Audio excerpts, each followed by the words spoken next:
Top stories tonight in Y News. Religious gatherings in Metro Manila and other areas placed under general community quarantine may now take place at a 30% venue capacity. Also, foreign investors are now permitted to enter the Philippines. Experts from the University of the Philippines are not in favor of opening the country to foreign travelers. The government now permits motorcycle taxis to resume their operation. Meanwhile, the LTFRB opened more than 50 new routes for public utility vehicles.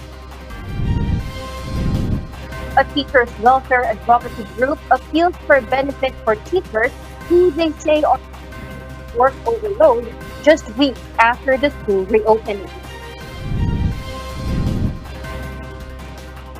Final Trump-Biden debate, more civil compared with the first face-off.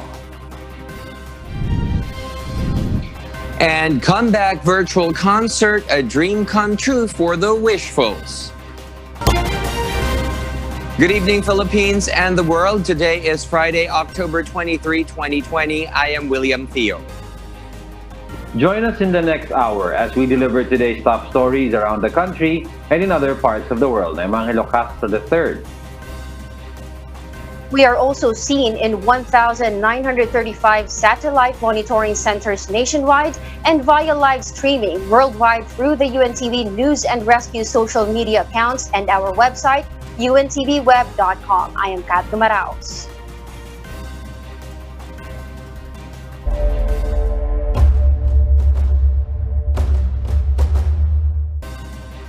Religious gatherings in Metro Manila and other areas placed under general community quarantine may now take place at a 30% venue capacity. Also, foreign investors are now permitted to enter the Philippines. Our Malacanang correspondent Rosalie Cos explains why live. Yes, Rosalie, good evening. Yes, William. The government has expanded the seating or venue capacity of religious gatherings in general community quarantine areas to 30%. Presidential spokesperson Harry Roque announced this today as the Interagency Task Force Against COVID-19 through Resolution Number 80, which approves new policies. From the previous 10%, religious gatherings in Metro Manila and other GCQ areas can take place again at a 30% capacity. Pinayagan na ang religious gatherings sa mga lugar sa ilalim ng GCQ na hanggang 30% of the sitting or venue capacity sa dating 10%. Ito rin po ay alinsunod doon sa naging rekomendasyon ng ating mga Metro Manila mayors. IATF Resolution Number 80 includes permitting the entry into the Philippines of foreign investors or people with investors visa. But the palace emphasized this new policy does not include foreign tourist visa holders. However, foreign investors are subject to certain conditions like they should have valid and existing visa with pre-booked accredited quarantine facility and others. Hindi po lahat ng foreign nationals ay inaalaw ha. Lilinawin ko po, hindi lahat. Ito po ay yung mga meron lang tinatawag na investor's visa under Executive Order number 226 o yung Omnibus Investment Code as amended by RA 8756 at foreign nationals na mayroong 4782 visa na in-issue ng DOJ at mga visas na in-issue po ng Aurora Pacific Economic Zone and Subic Bay Metropolitan Authority. The IATF also lifts the pre-boarding testing requirement for outbound Filipino travelers. This means Filipinos who plan to go abroad do not need to undergo antigen testing. However, whenever required by the country of destination or the airline, a negative COVID-19 test result in accordance with the health and safety protocols should be submitted. William? Rosalie, why did the government lift the required antigen testing for outbound Filipino travelers? Well, William, according to presidential spokesperson Harry Roque, it's because their travel is outbound and they have to comply with the requirement of the country of destination. Thank you, Rosalie Cos.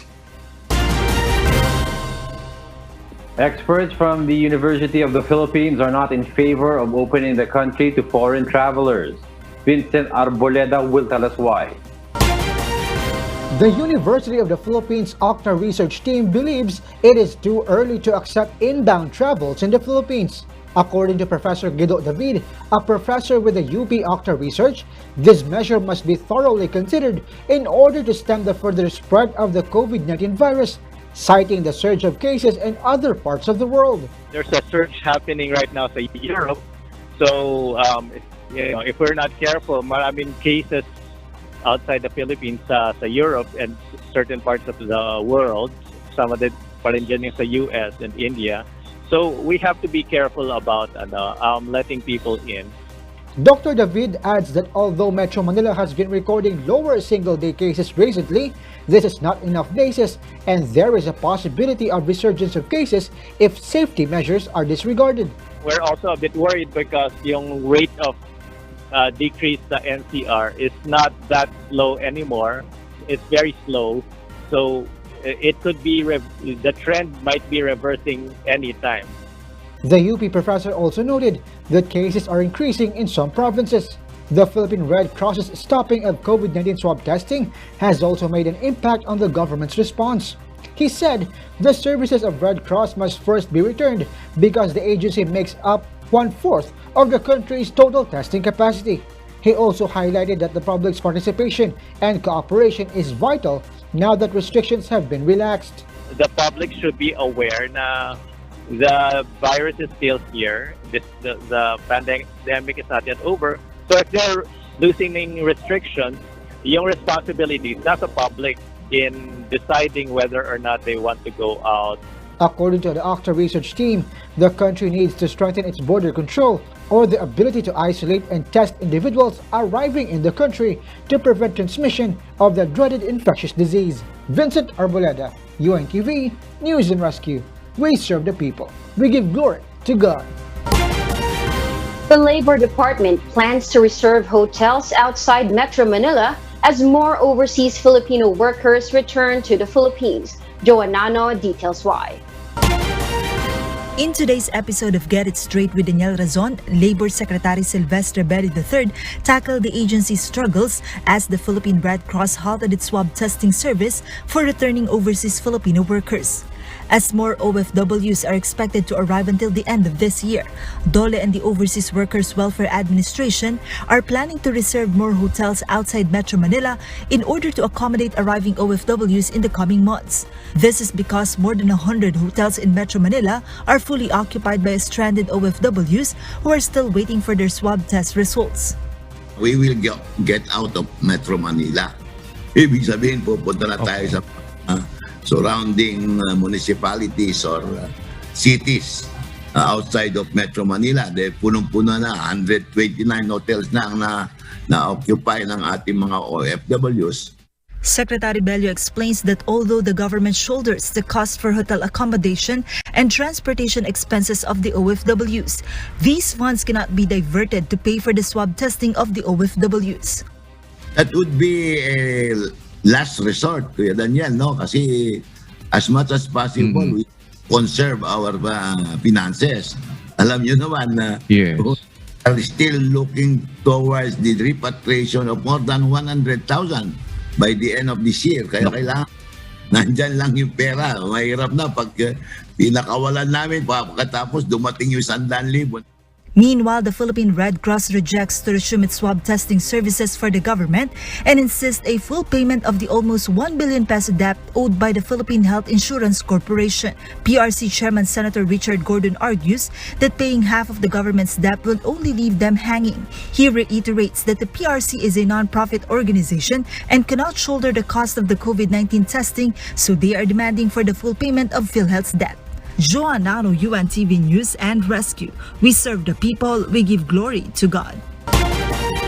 Meanwhile, by mid-November, it is possible the Phase 3 clinical trial of a potential COVID-19 vaccine may begin.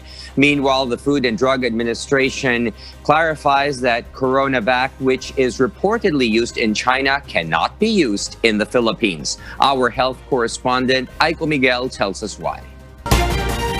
Food and Drug Administration Director General Eric Domingo confirms that the Phase 3 clinical trial of a potential vaccine might push through in the country next month. The FDA is just waiting for Sinovac to complete the documents required to begin CoronaVac's Phase 3 clinical trial. Ang aming timeline is mga 2 to 3 weeks ang ating evaluation. So once ma-complete naman nila lahat ng submissions nila at makumpleto nila lahat ng mga requirements ng FDA, at saka ng research ethics board, then maaari silang magka-approval within the middle of November. The FDA is informed and aware of the good evaluation made by other countries on Sinovac. The agency is hopeful that CoronaVac could be one of the approved vaccines to protect against COVID-19. But the FDA will also focus on CoronaVac's effects on individuals who will receive it. We're hopeful naman na siguro sa 8 na ito na nasa phase 3 ngayon, mayroon naman sigurong aabot dun sa ending na magiging registered product talaga na magagamit sa pangangalawakan. Ihintayin po natin na pumunta rito yung kumpanya at magrehistro dito sa atin kasi kailangan pakita muna yung datos na talagang safe siya at effective bago natin siya papayagan na ibenta rito.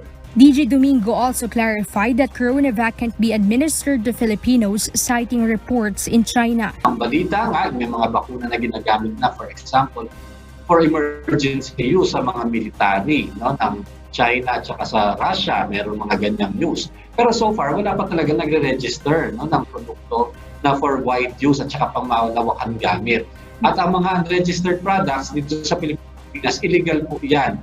Hindi siya pwedeng dalhin dito at hindi siya pwedeng ibenta rito kasi hindi pa natin nakikita, hindi pa subok kung talagang siya ay safe at effective. Kaya hindi po tayo dapat magpanik at biglang gumamit ng mga ito. DG Domingo also said that once a clinical trial begins by next month, the best case scenario of having a COVID-19 vaccine available to the public is by the first quarter of 2021.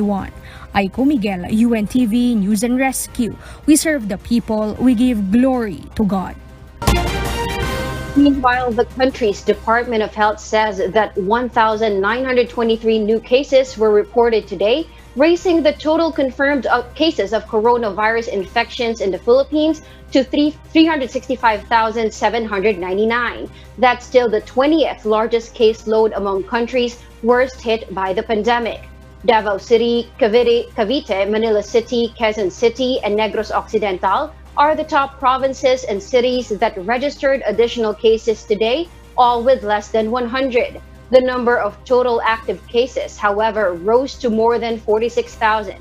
Of that number, 83.6% are still in mild condition, while 11.3% are asymptomatic. We have lost 132 more patients. But through our fervent prayers, medical interventions, and sacrifices of our medical frontliners, 424 more people have won their battle against the invisible enemy. That brings the total recoveries nationwide to 312,691. That's the 14th highest number of recoveries from coronavirus disease 2019 globally. Thanks be to God. Let's now take a closer look at the updated count of coronavirus cases around the world. The COVID-19 pandemic has now reached a total of more than 41.7 million confirmed cases in 189 countries, regions, and sovereignties. That's after over 423,000 new confirmed cases were recorded across various countries in the last 24 hours. The fast-spreading disease has claimed over 1.1 million lives, including more than 6,000 new death cases due to COVID-19 worldwide, while almost 28.4 million patients across the globe have recovered from the new coronavirus infection. Thanks be to God. The PhilHealth Health Insurance Corporation, or PhilHealth, says it will settle the more than 900 million pesos debt it owes to the Philippine Red Cross on Monday, October 26. This was after PhilHealth received the legal opinion of the Department of Justice, which said that the PhilHealth and PRC agreement is not subject to procurement law. Therefore, the state insurer will release the payment on Monday. In an official statement released by PhilHealth, the agency says that settling the debt should enable the PRC to immediately resume its testing of swab specimens of concerned sectors which PhilHealth pays for. The government has allowed motorcycle taxis to resume their operations. Motorcycle ride-hailing companies, meanwhile, vow to comply with the minimum health standards as they operate. Joan Nano will tell us why. In order to augment the limited transportation serving the riding public, the Interagency Task Force gives a green light to motorcycle taxis to resume their operations. However, this will be subject to strict compliance of health and safety protocols. Pinayagan na rin ang mga pagpapatupad ng motorcycle taxi pilot study pagkatapos payagan ng Kamara de Representante na extend ang motorcycle taxi pilot study program. According to the Department of Transportation, the Technical Working Group for Motorcycle Taxis will release new guidelines possibly next week as they await the National Task Force Against COVID-19's recommendation. Motorcycle taxi company Angkas is grateful to the government now that they are back on the roads. Angkas commits to comply with the minimum health standards for the safety of their passengers. We don't expect to be back 100%.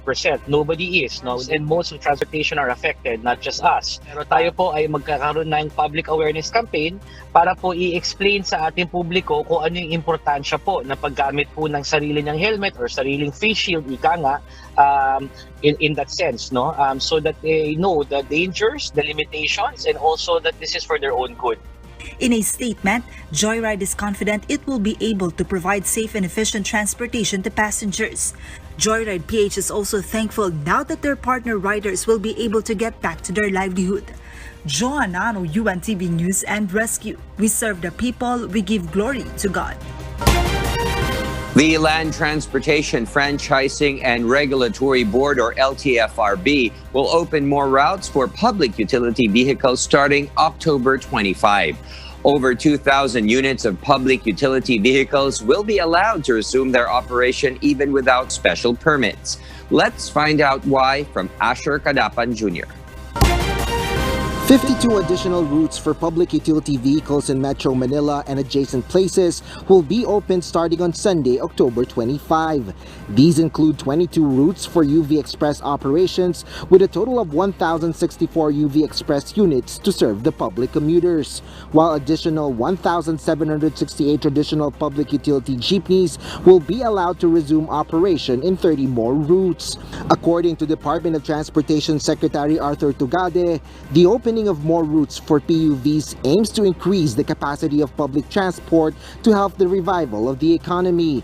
The LTFRB, however, explains that although special permits are no longer required for PUVs to operate in their respective routes, QR codes will be released to corresponding operators via the agency's website. The QR code must be printed out and posted on the vehicle. Only roadworthy PUVs with valid certificate of public conveyance or application for its extension of validity and personal passenger insurance policy will be allowed to operate. Health and safety protocols should also be strictly implemented, including the 7 commandments on public transport. These include the proper wearing of face masks and face shields, no talking and no eating on public utility vehicles, proper ventilation must be maintained, vehicle units must be disinfected regularly, passengers with COVID-19 symptoms are prohibited to ride, the 1 seat apart rule for physical distancing must be observed. Asher Kadapan Jr., UNTV News and Rescue. We serve the people, we give glory to God. The City of Pines is now open to travelers, including tourists from Metro Manila, Cagayan Valley, and Central Luzon. Around 3,000 travelers have registered at the Baguio Visitors Information and Travel Assistance, or Visita platform. While there are more than 500 pending travel requests, majority from Metro Manila. The City Tourism Office reminds tourists to comply with the health protocols and requirements. Do-it-yourself tours are not allowed. Tourists are not allowed to stay with their friends or relatives residing in Baguio City. Mayor Benjamin Magalong allays the fears of travelers, saying the city has been able to contain the virus transmission. However, the Kenan and Tawang-Ambiong roads remain impassable. But there are alternative routes, including the Marcos Highway, Baguio-Bawang Road, Asina-Gilian, San Pascual Road, Shilan-Beco Road, and Baguio-Bontoc Road. The City Tourism Office, for its part, warns travelers against unregistered and illegal tour operators, tour transport agencies, tour guides, and illegal accommodations. Starting October 26, the Regional Interagency Task Force of Zamboanga will once again implement a moratorium on locally stranded individuals, or LSI, who are returning to Zamboanga City. This is based on Executive Order number 595-2020 issued by Zamboanga City Mayor Beng Climaco yesterday. According to Mayor Climaco, the bed capacity in their isolation and quarantine facilities for suspect COVID-19 patients is almost full or in danger zone. She added that 60% of the COVID ward beds in their hospitals are occupied. Only returning overseas Filipino workers and authorized persons outside residence may enter the city. Meanwhile, in Zamboanga del Sur, the trips of LSIs are suspended until November 3. A teachers' welfare advocacy group appeals for benefits for teachers who they say are experiencing work overload just weeks after school reopening. Dante Amento tells us why. The Teachers Dignity Coalition brought to the attention of the Department of Education that some teachers have work overload or are laboring beyond their working hours stated in the law. Section 13 of Republic Act 4670 or the Magna Carta for Public School Teachers states that any teacher engaged in actual classroom instruction shall not be required to render more than 6 hours of actual classroom teaching a day. But the group said there are some teachers who are working beyond 6 hours without any additional compensation. Pag tinignan po natin yung DepEd Memorandum 291 at DepEd Order number 16 po, 2008 and 2009 respectively, no? Itinatakda niya yung limitation ng working hours ng teachers, no? At yung supposed compensation. Well, hindi po yan ang nangyayari. DepEd Undersecretary for Human Resource and Organizational Development Jess Mateo, on the other hand, says they are now drafting policies to give honorarium for teachers who have work overload. These policies are expected to be issued within this year and will be signed by Secretary Leonor Briones. Kagaya doon sa report natin sa Senado, meron tayong mga binabalangkas na polisiya para nga doon sa honorarium for the overload, no? Maliban doon, meron pa tayong mga learner support aids, no? Dante Amento, UNTV, News and Rescue. We serve the people. We give glory to God. The judiciary holds online hearings in the middle of the pandemic. And these hearings have been more than 80% successful. Ray Pelayo explains why. Chief Justice Diosdado Peralta reported at the CJ Beats the Press today that the judiciary uses new technology in fulfilling its mandate. Amid the pandemic, courts are holding various hearings through video conferencing.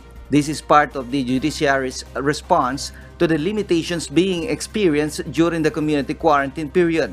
In fact, more than 110,000 video conferences have been conducted. Most cases heard are criminal cases. Those video conferences had an 88% success rate. Poor internet connection caused unsuccessful online hearings. CJ Peralta also highlighted that video conferencing plays a vital role in releasing persons deprived of liberty. From March to October this year, more than 81,000 PDLs were released. Half of those were released through video conferences. Bails were also reduced. Napag-aralan namin na kakaunti lang makapag-apply ng bail dahil ito karamihan dito ay mga indigent kasi hindi na sila persons deprived of liberty kung kaya nilang magbayad ng bail. Decongesting prison facilities is one of the measures taken to prevent the spread of COVID-19 among detainees. Because at that time, we felt na yung COVID-19 ay nag-i-spread na sa mga jails, not only in BJMP jails, but also in provincial jails, municipal jails, and detention centers ng ating mga police. Also, CJ Peralta will look into reports that there are around 1,700 community quarantine violators who are now in jail. The Chief Magistrate says that violations of community quarantine restrictions are bailable, so there should be no reason for the delay of the release of those violators. Ray Pelayo, UNTV News and Rescue. We serve the people. We give glory to God. Now, here's a glimpse of what's the weather like in parts of the country. At 3 p.m. today, the center of Tropical Depression Quinta was estimated at 900 kilometers east of Surigao City, Surigao del Norte, with maximum sustained winds of 45 kilometers per hour and gustiness of up to 55 kilometers per hour. It is moving westward slowly. It has no direct effect yet on any parts of the country. Meanwhile, the trough of formerly Typhoon Pepito still brings cloudy skies with scattered rain showers and thunderstorms over the extreme northern Luzon and the western section of Luzon. Metro Manila and the rest of the country will have generally fair weather conditions except from some isolated rain showers or thunderstorms. Sea travel is risky over the northern and western seaboards of Luzon. By Sunday, 25th of October, Quinta will move towards the eastern Visayas and Bicol region that may bring rains, while Calabarzon, Metro Manila, and the rest of Visayas will have cloudy skies with scattered rain showers and thunderstorms. By Monday until Tuesday, Quinta will traverse the Visayas and southern Luzon area that will bring gusty winds with moderate to, at times, heavy rains over Bicol region, eastern Visayas, Mimaropa, Calabarzon, and Metro Manila. Meanwhile, the rest of Visayas and central Luzon will have cloudy skies with scattered rain showers and thunderstorms. Meanwhile, the rest of Luzon will be cloudy with scattered rain showers, and Mindanao will experience generally fair weather condition except from isolated rain showers or thunderstorms. No tropical cyclone advisory is issued. Senator Bongo wants the National Bureau of Investigation to work overtime on investigating the Pastillas scheme in the Bureau of Immigration. Rosalie Cos reports why. President Rodrigo Duterte has been preparing his own version of pastillas to swallow for those involved in corruption activities within the Bureau of Immigration. This was what Senator Bongo, the president's former top aide, said during a public hearing of the Senate Committee on Women, Children, Family Relations and Gender Equality on the pastillas or the bribery scheme of some immigration officers who allegedly facilitate the arrivals of Chinese nationals in the country. The lawmaker has urged the National Bureau of Investigation to fast-track its investigation on irregularities in the agency. Sa NBI po, please work double time sa inyong investigasyon. Nag-aantay na po ang ating mahal na Pangulo at nakahanda na po yung pastillas na ipapakain niya po doon sa mga sangkot. The senator also challenged Immigration Commissioner Jaime Morente to clean up the Bureau. Based on the testimony of former Bureau of Immigration Deputy Commissioner and Port Operations Division Chief Mark Red Marinas, who was tagged by the whistleblowers as one of the leaders of the bribery scheme, immigration officers were tempted into corruption after their overtime pay was cut and the compensation packages of officers were reduced. According to Senator Risa Ontiveros, the chair of the Senate committee investigating the alleged corruption, around 40 billion pesos had been pocketed by some immigration officers through the Pastillas scam. I'm challenging you na linisin mo po ang yung hanay, yung pisina dahil mataas po ang expectation ng mahal na Pangulo sa iyo kaya ka po nilagay dyan. According to NBI, they are close to getting the whole picture. It can already include in the second round of complaints to be filed before the Office of the Ombudsman, the so-called bosses or ringleaders of the Pastillas bribery scheme in the Bureau of Immigration. Rosa Licos, UNTV News and Rescue. We serve the people, we give glory to God. And for the news abroad, here's Maria Latosa reporting live from Perth, Australia. Good evening, William. From 4 a.m. on Sunday, October 25, people arriving in England from the Canary Islands, Denmark, the Maldives, and Mykonos will not need to self-isolate. The Canary Islands, Mykonos, the Maldives, and Denmark added to list of travel corridors for the UK, having been assessed by the Joint Biosecurity Centre as posing a lower infection risk. This was confirmed by Grant Shapps, Welwyn Hatfield MP and Secretary of State for Transport Liechtenstein, removed from list of travel corridors for the UK following data showing a significant increase in confirmed cases. All passengers returning from Liechtenstein from 4 a.m. on Sunday, October 25 are required to self-isolate for 14 days.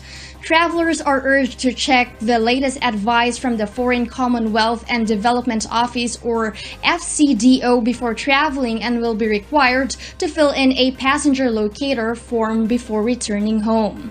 All travelers, including those from exempt destinations, will still be required to show a completed passenger locator form on arrival into the UK. Penalties for those breaching the self-isolation rules when returning from non-exempt countries have increased from £1,000 for first offences up to £10,000 for subsequent offences.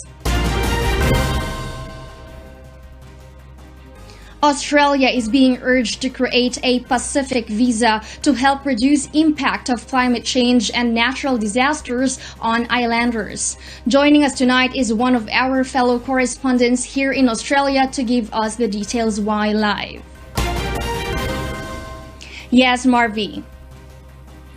Marielle, the attention of Australia's federal government has been called by a new policy paper to establish a new Pacific Access visa category that could be used by Pacific Islanders forced from their homes by climate change and natural disasters. According to the paper from the University of New South Wales Calder Centre for International Refugee Law, disasters displaced 3 times as many people as conflicts around the world last year, with the Asia-Pacific region being hit the hardest. Between 2008 and 2018, the Asia-Pacific saw more than 80% of all new global displacement, and the paper warns the displacement in Australia's region will continue to grow in the coming decades. The paper's authors, Professor Jane McAdam and Director Jonathan Pryke, emphasized that while Australia cannot stop such displacement altogether, it can implement policy changes now that would help to reduce its scale and impact. The Calder policy paper argued for an expansion of Australia's existing seasonal worker program and Pacific Labour Scheme, and for the creation of a Pacific Access style visa category similar to New Zealand's model. New Zealand, for decades, runs a Pacific Access visa category, allowing residents of Kiribati, Tuvalu, Tonga, and Fiji to apply to permanently migrate under a ballot system, while residents of Cook Islands, Niue, and Tokelau are automatically New Zealand citizens. Also, the Marshall Islands, Federated States of Micronesia, and Palau are in compacts of free association with the United States, which allows free movement. Director McAdam noted that governments around the world, but particularly in the Asia-Pacific, needed to put in place proactive migration policies to allow planned and controlled movement before displacement becomes acute and forced. Marielle? Marvi, Australian policymakers look at this as a future issue, but we are already seeing the impacts already driving people to move. Beyond the humanitarian and legal arguments in favor of greater Pacific access, how will enhanced migration benefit Pacific countries and Australia, especially during this pandemic where travel is restricted?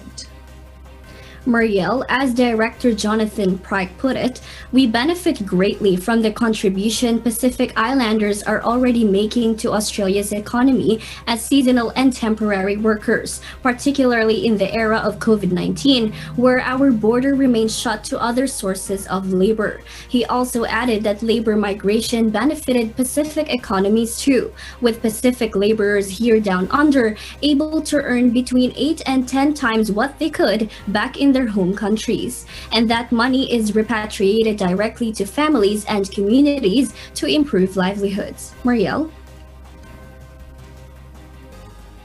All right, thank you, Marvy, for that report live from Perth, Australia. The Australian government pushes to bring back Australians through repatriation flights. Joining us tonight is Mavian Dog from Queensland, Australia, live. Yes, Maeve.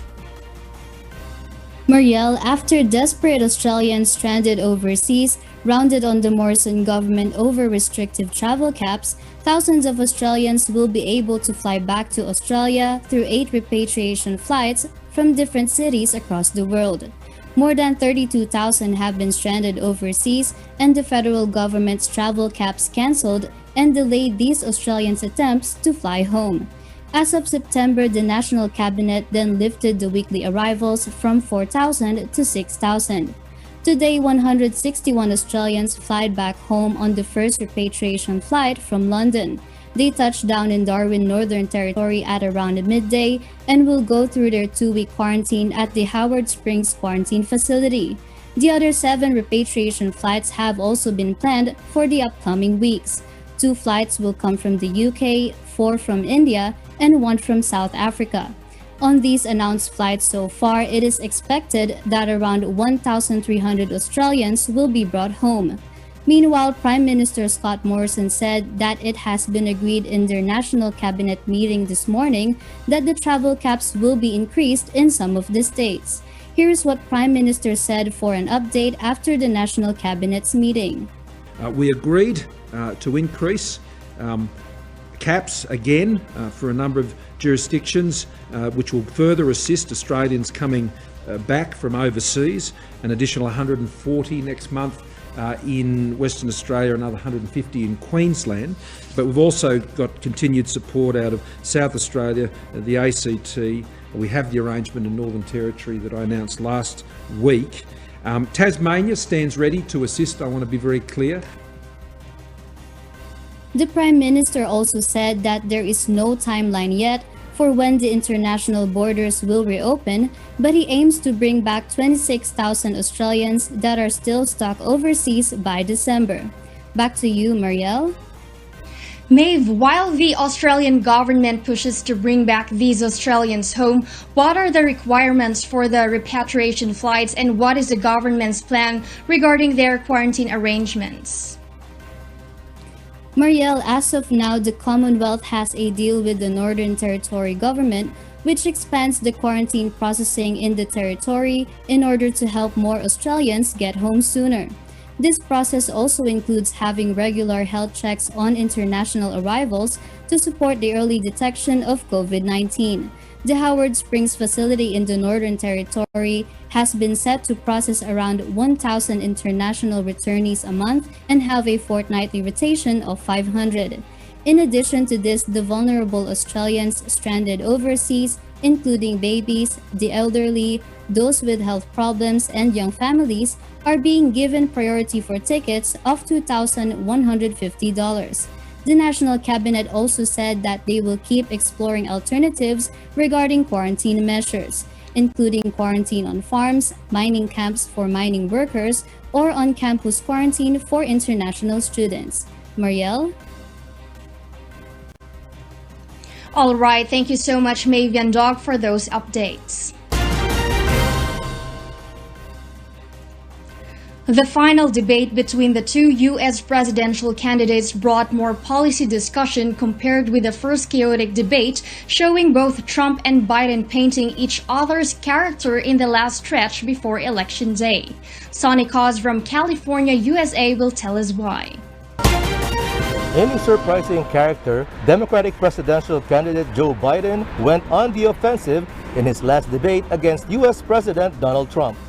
Renewing his attack on Trump's handling of the coronavirus pandemic, Biden said that no president who is liable for the death of more than 220,000 Americans should be given another 4 years.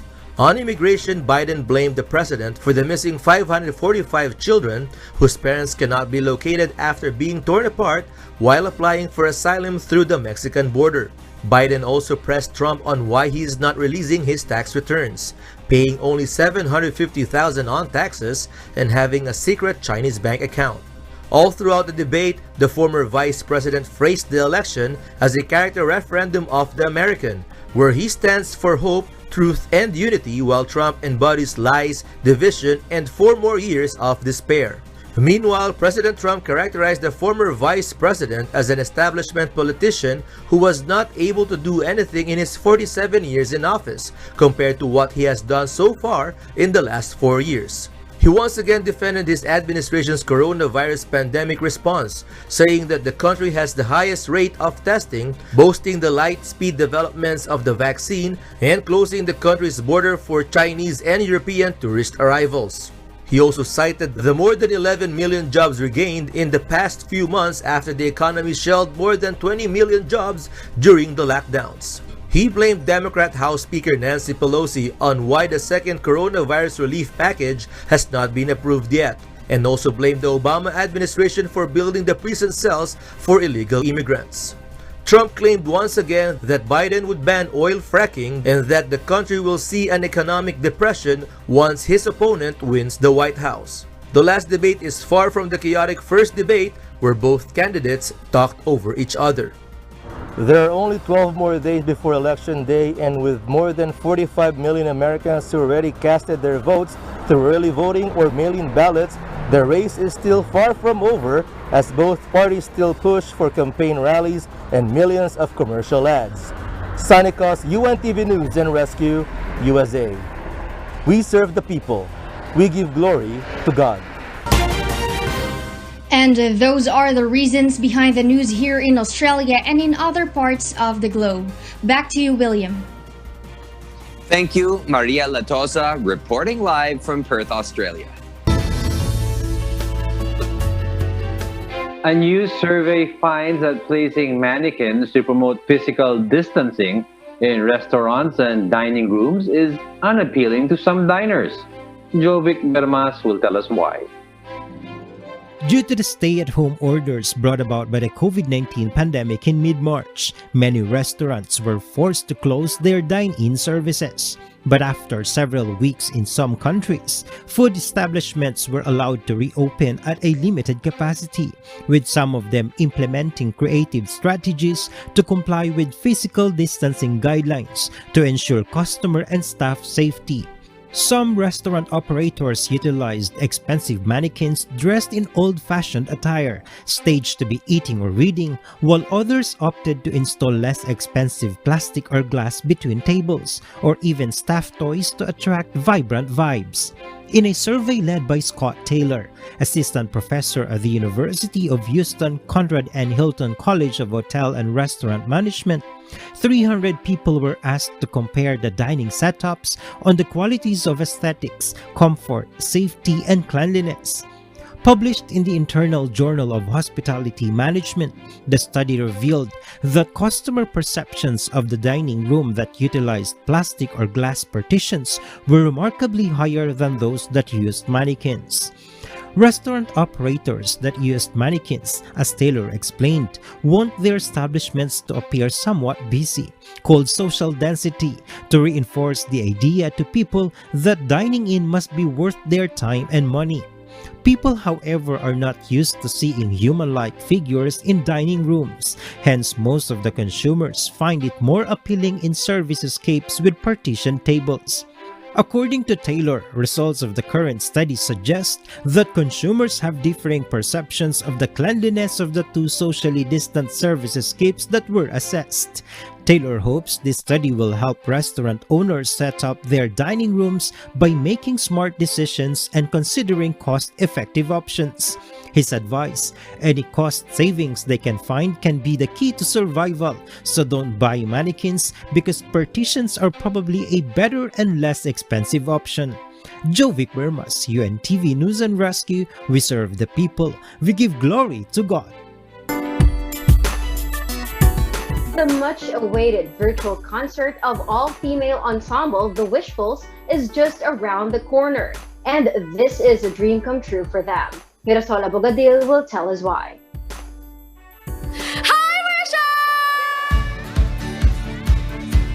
It is every artist's dream to share the stage and collaborate with the artists they look up to. That is why the Wishful's virtual concert this Sunday is special and a dream come true for the group. They will be able to realize the wish a lot of people are hoping for. Sa totoo lang, sobrang nakakakilig kasi knowing na, alam mo yun, para sa akin, ako, tingin ko sa sarili ko nandun pa rin ako parang sa small beginning na parang ito lang ako, pero nabibigyan kami ng chance and opportunity na makakolab yung mga sikat na artist. Sobrang blessing to, and at the same time, it is a challenge for us because ang lalaki ng mga guests namin, nakaka-amaze lang talaga how God really orchestrates everything in His perfect time. It's exciting and minsan nakaka-starstruck pa rin talaga na parang yung mga person na yun dati nakikita mo lang sa television, sa YouTube, sa Facebook, or lahat ng mga digital platforms before. Pero ngayon, makakasama na naman namin sa stage. Ako, kinakabahan ako, lalo na pag nakakasama ko yung idol ko. Hindi ko na sasabihin. And I would like to take this opportunity to thank Wish 1075 family, ang BMPI Talent Center, and syempre ang aming Kuya Daniel Razon for making this possible. Ang makakakolab ko po ay si Bugoy and si Miss Jessa Saragosa. So super excited ako, lalo na kay Miss Jessa Saragosa kasi siya yung childhood idol ko. Yung iko-collab po namin, yun yung pinaka-first na song na nalaman ko or naaral ko, nakanta ko nung bata pa ako. 3 years old po ako nun. So, super nakaka-excite. Kaya abangan nyo po kung anong song yon. The ladies are working diligently to make sure that their every performance will be perfect and will bring joy to the audience.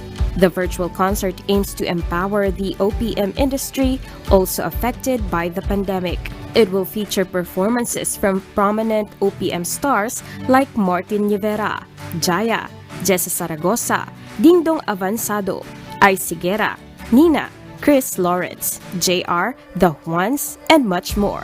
The Wishfuls OPM Live will be held on the 25th of October, 7 p.m. via communication mobile application Connect. For details and inquiries, please contact the numbers on your TV screen or send an email to events@bmpicorp.com. Mirasol Abogadil, UNTV, News and Rescue. We serve the people. We give glory to God. And those are the reasons behind the news, October 23, 2020. Sitting in for Marlene Delgado, I am Kat Dumaraos, reporting live from Bangkok, Thailand. Reasons we deliver to you as they unfold. I'm Angelo Castro III. Because we need to know, we will always ask why. I am William Theo. We serve the people. We give glory to God.